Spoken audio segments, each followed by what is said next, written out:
Oh boy. Um, hey, here's my update. Try to do some layman's terms of what I think through open source has happened really over the past 8 hours. Okay, so it's about 8 hours ago um, when Russia began their invasion of Ukraine. So it was 0500 local time, uh, Kiev time is when that uh, initial push began. All right, so that aligns with damn near every military on this planet in the history of ever's doctrine on when to conduct an attack. All right, beginning of you know BMNT, beginning of morning nautical twilight. Right, so this is when everyone attacks before dawn. Right, so no, nothing surprising with the time of day when this happened, right? That's when you should attack. Right. That's why everyone conducts stand too. Um, and you're ready, prepared for an enemy attack um, at this time, right? So you don't actually start moving. You don't eat chow or anything until after the sun comes up, right? Because once the sun's up, the probability of attack goes down, right? So talk through if you watch my previous video on what I thought the Russian campaign plan would be. Pretty accurate as to what's actually unfolded um, so far. So here's some things that I'm pretty certain have happened. I'm just going to do it off the map. I'm not going to throw any graphics overlays on it right now. But here's what I think. Um, and this is Al Jazeera, BBC, Twitter, TikTok, monographs, and other open source uh, assets out there, right? And you gotta really wade through the bullshit in some of these to get to the Shinola. Um, and some of it's propaganda, some of it's fake news. So take it all with a grain of salt on the surface, and then try to get the deeper understanding, right? So this is what I think the deeper understanding is for 8 hours into the conflict. Right. My read is the Ukrainian Navy no longer exists. All right. So Russia has maritime supremacy in the Sea of Azov, right, and then the Black Sea. Maritime supremacy. Right. Russia is uncontested in those waters. Big, big deal. Um, they had superiority right off the bat. Now they have supremacy. Ukraine's navy is gone, doesn't exist. There's only about 6,500 people in the Ukrainian navy to begin with. So I did not anticipate that lasting long. Um, but Russia controlling Azov and Black Seas really sets conditions for other things we'll talk about. Um, I templated the Russian Airborne Brigade in Belarus. I think that was correct. Looks like they jumped in to the airport and in the capital. Um, so coordinated attack, indirect fires, air to ground fires, airborne landing at the airport in Kiev. So they've secured that. It does a couple things, right? There's no outbound traffic, um, but there can be inbound traffic, right? Russian traffic into that airport. Um, and early on, a couple hours before, probably like 0400, 0304, somewhere in that time frame local. So it's like 8, 9 o'clock last night Eastern time in the United States.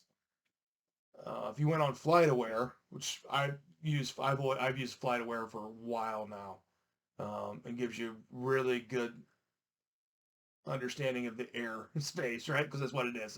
It's an airspace um, website, and there's a mobile app. Um, if you're flying, it's incredibly accurate for delays and gate changes and all that stuff. You'll get it in FlightAware before you'll get it through your airline's app, or it'll be announced in the airport. That's where it hits first, right? Because it uses the actual logged data from the plane, direct from the plane. But away from that digression there, airspace in Ukraine was shut down. There was a notice to airmen put out by Russia, said stay away. Initially, that NOTAM was in this part, and then it was extended to all of Ukraine. Right? They shut down the airspace. And it was pretty telling. There was an El Al, all right, Israeli airline plane. It was flying roughly here, and you saw it do a U-turn and leave the airspace pretty quick. And there were a couple other aircraft, and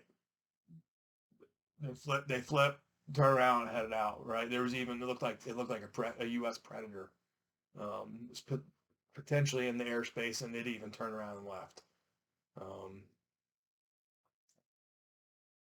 So all civilian air traffic is shut down.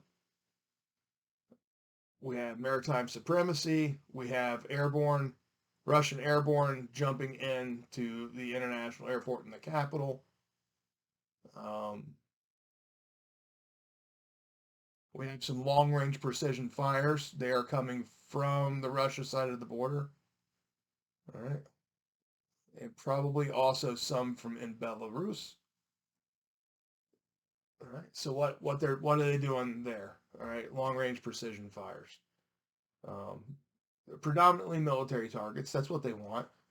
So they're going to go after command and control nodes, headquarters, critical communications infrastructure, potentially some electric transmission nodes. But it doesn't look like they went after those because they want to preserve that for phase 4. After major combat operations, they still want there to be power. They've gone after ammunition holding areas, the Nahas we call it, or ammunition supply points. Because you've seen some video of that at Ukrainian military installations. Big boom. I've seen that happen in Iraq early 2003. When a big boom happens. Fob Falcon happened there in 2007. Those Katyusha rocket hit the ASP at Fob Falcon and made some fireworks, right? So they're using long-range precision fires to detriment Ukraine's capacity to conduct sustained military operations and their capabilities to coordinate sustained military operations. All right. So that's two objectives of their long-range precision fires. We've seen direct action in Kharkiv, Donetsk, Mariupol. Some reports from people on the ground in Mariupol, Luhansk. So basically everything in the east. All right. Right in this area. Direct action on the ground, right? And don't confuse this crap when they say they're Russian-backed separatist. That's a lie, right? That's propaganda. They're Russians, right? Or they're Russian militia. For 8 years, Russia special operations have been conducting train, advise, and assist missions in eastern Ukraine and Crimea to set conditions for what's happening today. All right? What special operations do, all right?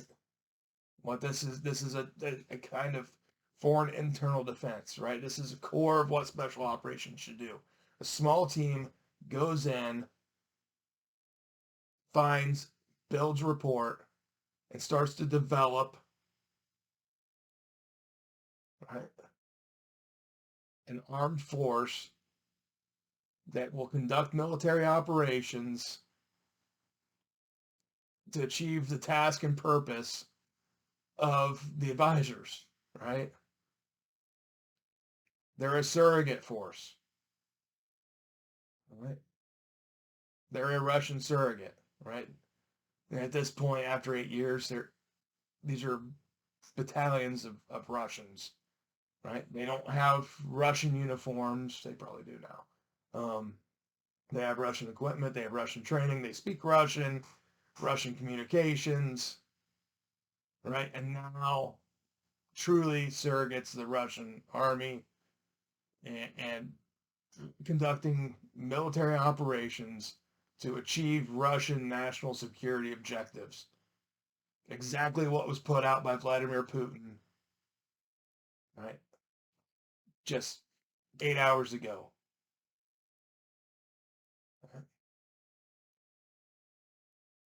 So they're not even a proxy. They're a surrogate of the Russian Federation. Um, what else are we seeing? We now have reports of Russian and Belarus units attacking south. That's something I brought up in my concept video. And what I think they're doing here is exactly what I thought they were going to do. They're going to look to isolate the capital from the west. All right, so we already have airborne units at the airport. They're going to hunker down. They're not going to really. They'll do some local area security patrols to make sure they control the airport for follow-on Russian forces to come in. They're not looking at going in and conducting attacks in the capital. That's not what they're there for. They're there for that airport. That's key terrain for Russia, right? Because they're going to use that going forward. But these mechanized infantry divisions, Russian mechanized infantry divisions, and elements from Belarus's army are working their way down to isolate Kiev from the west. All right. As I noted, multiple rivers, right? Each one of those is treated like a breach. So they do take some time. They have to employ bridging assets. They really want to leave the bridges in, right? So they have to make sure they have redundant bridging capability to get over multiple rivers, right? Because they don't want to pick up the bridge and use it again here. They want to leave it because that enables more follow-on forces to come through, right?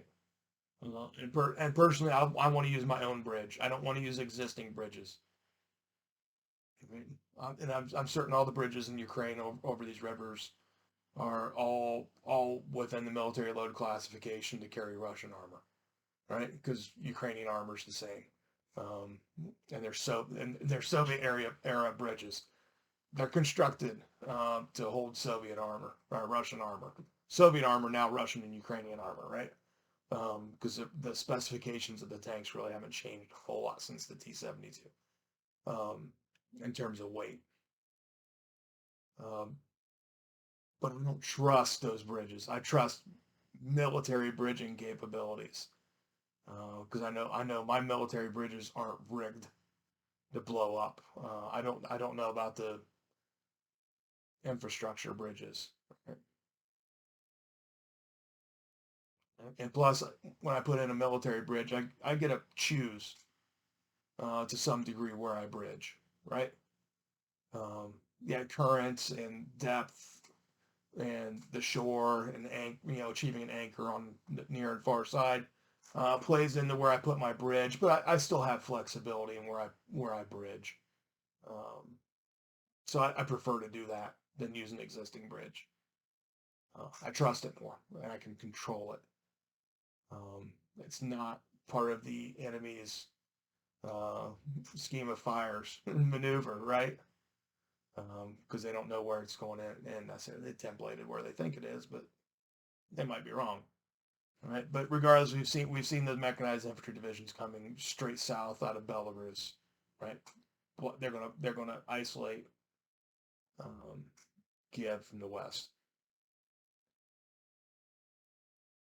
We really haven't heard of any Russian forces up in this northernmost region, so that tells me they're coming more north to south and then east to west. This terrain is, without knowing it intimately, is probably not the best terrain for them to use on an offensive operation. So that's why they're probably coming. We know they're in Kharkiv, right? We know there's forces Russians coming through there. Um, the videos look pretty good to me. BMPs and tanks coming through here. Um, they're railing them and they're heading them, and then they're dismounting them off their movement platforms, and then getting the cruiser driving them in. Right, they're going fast too. Everything Russian I've seen entering Ukraine is going fast. It's not in a wedge. It's not in an echelon formation. It is in a column on a hardball road hauling ass. All right. So Russia's moving stuff in quickly. All right. So they're trading security for speed, um, especially in this eastern part because they're assuming that they have relative security based on 8 years of special operations, building that surrogate force.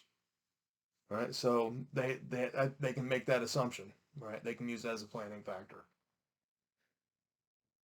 Um, so you see multiple attacks, conventional attacks by Russians and Russian surrogates, all kind of in this horseshoe kind of shape here.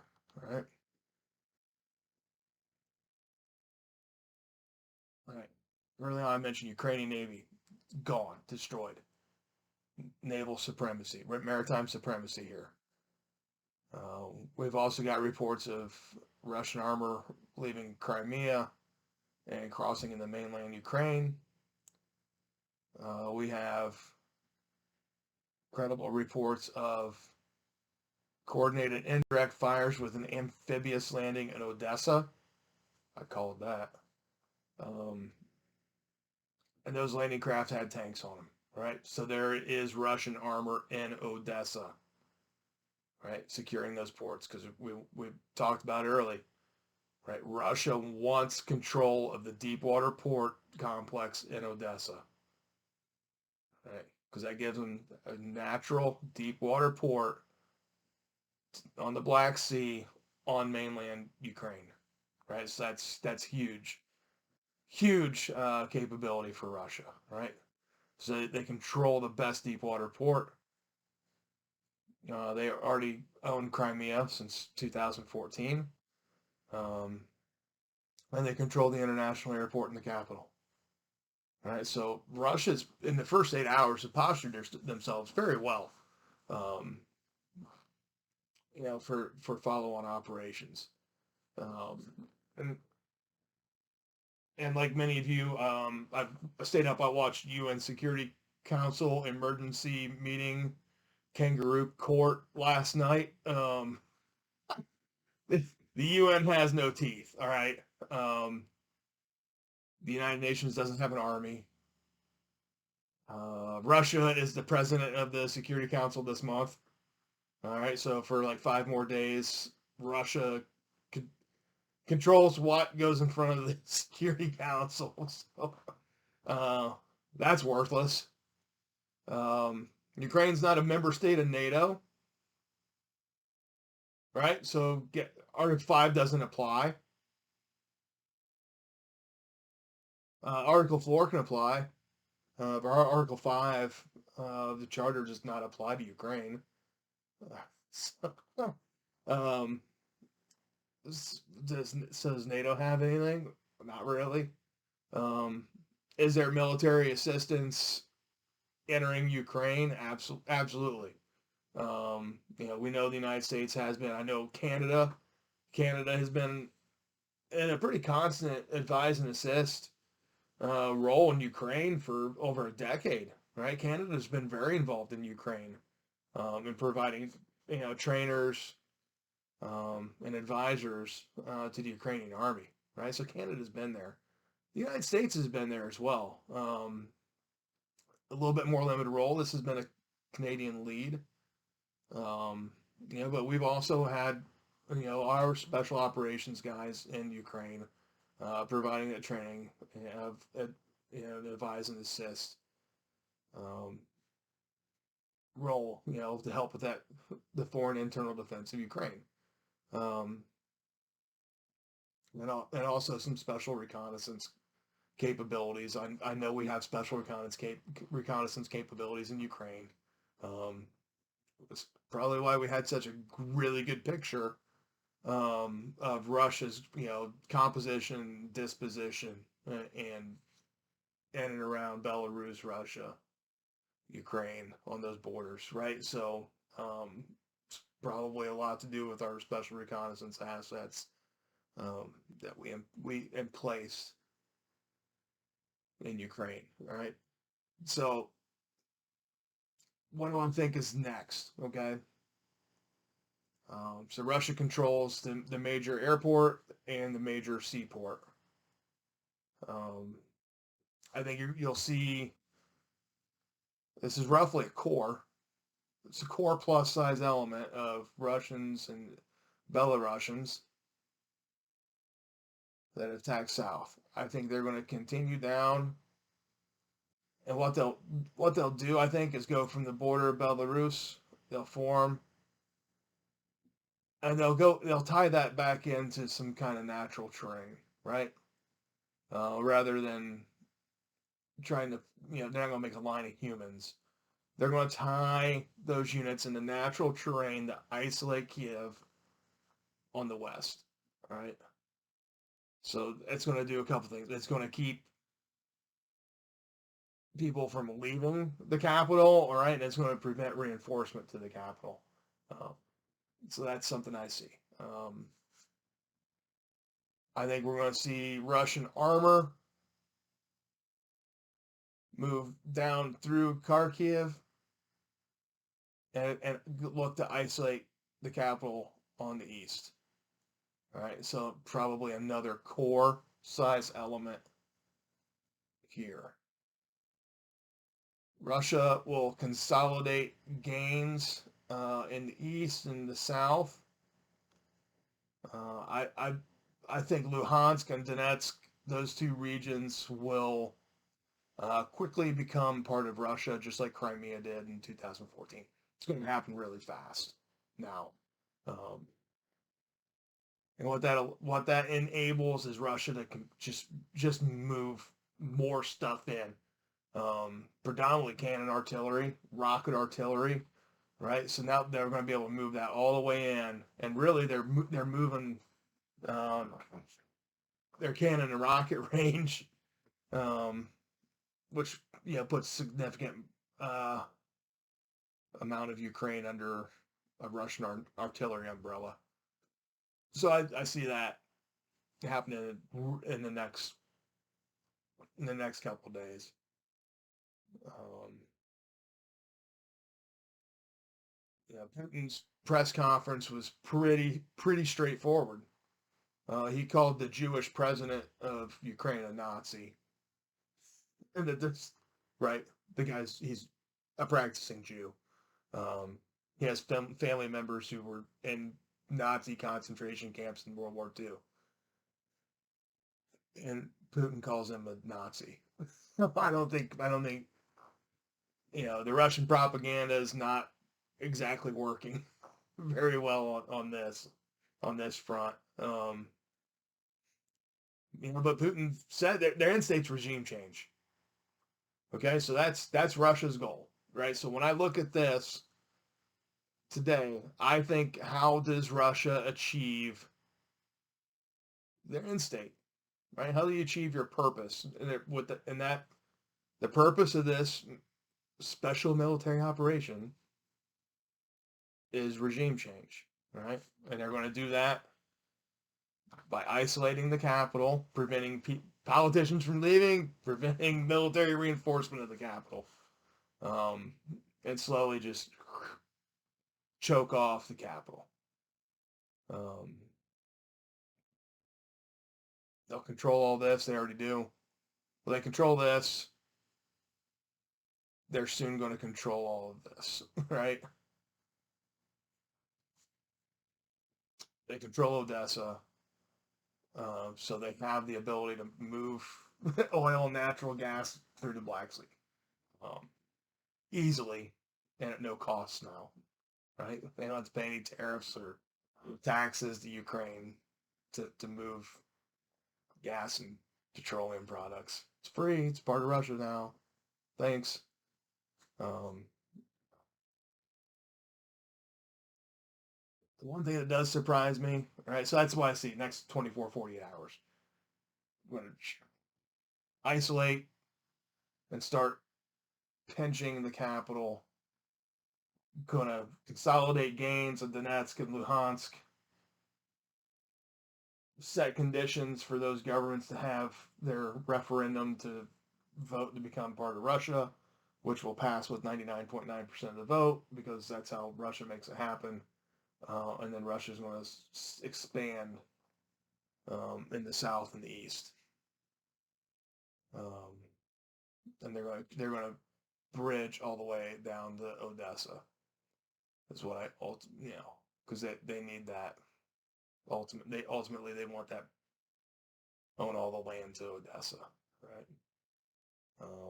Which is also something Putin said in his speech is there is no Ukraine. That's Russia. All right. It's kind of something I hit at when I was talking about about ethnicity. You know,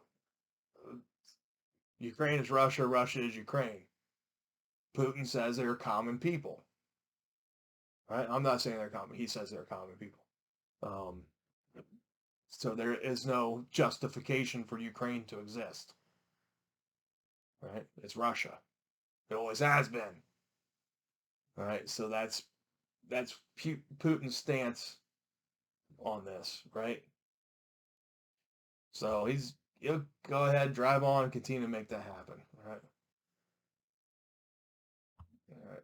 Is guess what? Moldova and Belarus are just going to eventually also just become part of Russia again. Um, that's going to happen. So I think that's where we're at. Surprising piece is I don't think Russia even has air superiority right now over Ukraine. So that's pretty surprising. I think there's parity in the airspace. Um, I don't think Russia will gain air supremacy throughout this. They may have air superiority in small areas, right? They may have air superiority like right here, in this window, but they don't have air superiority all the way through the depth of their battlefield. Which you know, that's got to be worrying for Russia that they don't have air superiority in depth. They've got limited air superiority, um, and that's something that's kind of surprised me. Um, and there are credible videos and photographic evidence of Mi-8s, Mi-52s, Mi-24s, and Su-24s, Russian, not Ukrainian, Russian, that have been shot down. So Ukraine's air defense, integrated air defense network, seems to have done a pretty good job thus far Um, and there's video and reports of air-to-air engagements as well. So Ukraine's holding it up in the sky, um, and really limiting Russia's ability to generate air superiority in depth, and ultimately what you want in the theater is air supremacy, right, where you have uncontested airspace. So surprisingly, Ukraine has done a really good job in the air. Um, I didn't really see that happening, but I also didn't really understand the depth, breadth, and capabilities of Ukraine's air defense network. But it seems to be pretty darn good and effective. So that's kind of where we stand now. We're almost 9 hours into the conflict, so getting into the late afternoon in Ukraine. Um,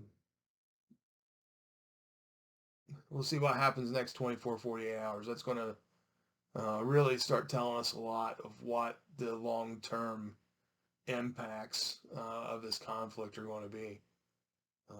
Really based on the international response. What I think it's going to be, sanctions. What do sanctions do? Ah, I don't know. Right. Um, will it hurt some of the oligarchs? Yeah, in the short term. Um, and when you really look at how Vladimir Putin came to power, he came to power through the oligarchs. So the oligarchs are a really big deal. The oligarchs are who put Putin in office as the mayor of St. Petersburg. They're they put him in power as the president of Russia, right? They kept him in as the prime minister and then right back in as the president for the next follow-on term after Medvedev filled that role and changed the constitution so Putin could come in and be president for life, essentially. But the oligarchs are the ones who've backed Putin, right? Because Putin's backed the oligarchs. Um, I think short term it's going to hurt their pocketbook a little bit. I don't think it is long term because they're not dumb. There's a reason they're billionaires, and they'll figure out the way through that. I I don't think it's that big a deal long term. Um, and also, if you win, sanctions don't really matter, right? Sanctions only matter if you don't fight. Russia's fighting. Um, I'm not a big fan of sanctions, economic sanctions. I don't think they work. I don't think they do anything. Um, they don't achieve the intended result. Um, so yeah, keep doing it. That's what we're going to see, right? That's what we're going to see. President Biden announced later today. What we're doing is in placing a new round of comprehensive, coordinated sanctions with our allies. Okay, right? Because him and Boris and who else? Francois Marcon, they're going to get together, throw some sanctions on Russia. Russia's already got sanctions. Russia don't care about sanctions. They're doing okay with sanctions. Um, what's the kinetics? As much as we don't need to be fighting Russia and Ukraine, but that's the only thing that's going to stop them is a kinetic response. All right, that actually begins to slow and stop Russia from achieving the stated purpose in Ukraine. Their purpose is regime change. Their purpose is Ukraine is not Ukraine. That Ukraine is a part of Russia. That's the stated purpose. You Sanctions aren't going to prevent that. They might slow it a little bit, but they're not going to prevent it. Um, Another thing Russia can do is just hurry it up. increase the pace of military operations to attempt to achieve their purpose earlier. So if sanctions are having an effect, they'll be able to get it in under the clock before the sanctions really begin to affect military readiness and capability. Right? Assume Russia has plenty of tanks, BEMPs, artillery pieces, bullets, chow, and gas to achieve their purpose before they have to resupply. Right? Before they have to resupply their strategic stockpiles. Right? Their tactical resupplies happening every day, 3 times a day. Right? But their strategic capacity for this conflict already exists. The sanctions are not going to deplete that capacity. Right? They're only depleting the capacity for the potentially the next conflict, right? If Russia, Russia's successful here and they get a hair up their ass and want Estonia next, the sanctions may affect that capacity. They're not affecting the capacity for Ukraine. Russia has everything they need for Ukraine, already exists. So sanctions will not have the intended effect here. That I've rambled on for over a half hour now. I need to drink more coffee. And then get back to paying attention to what's going on in the world. But hope this helps. Hope I'm a voice that people can trust. I'm not fake news. No phony stuff. No angle. Was no spin. Right, you've entered the no spin zone here. It was pretty straightforward. What my personal real read on the situation is. I'm not a Democrat. I'm not a Republican. Right? If you know me, I'm a libertarian. I think Trump and Biden would both fail. Biden's going to fail in this test, and Trump would have failed this test, and for polar opposite reasons. So I'm gonna kick the real deal out. My assessment based on what I see as real information of value and what's happening on the ground in Ukraine, right? In the seas, the air, and the ground, right? So, see how it goes. Not looking so good for Ukraine because they're on an island by themselves and fighting, a two front war against 2 enemies, right? Because they're fighting Belarus and Russia. They're fighting the northern front. They're fighting an eastern front. All right, the southern front's pretty much done as Russia's rolled that up by the amphib landing at Odessa, right? So they've cut this is gone. Right? Right, so it's closing in, and Ukraine's got a tough road to hoe ahead, but we'll see what the international response is today after Biden and the G7 leaders get off their conference call and figure out what they're going to do together. And I don't think that's going to be enough or comprehensive enough. It's certainly not kinetic enough to stop Russia.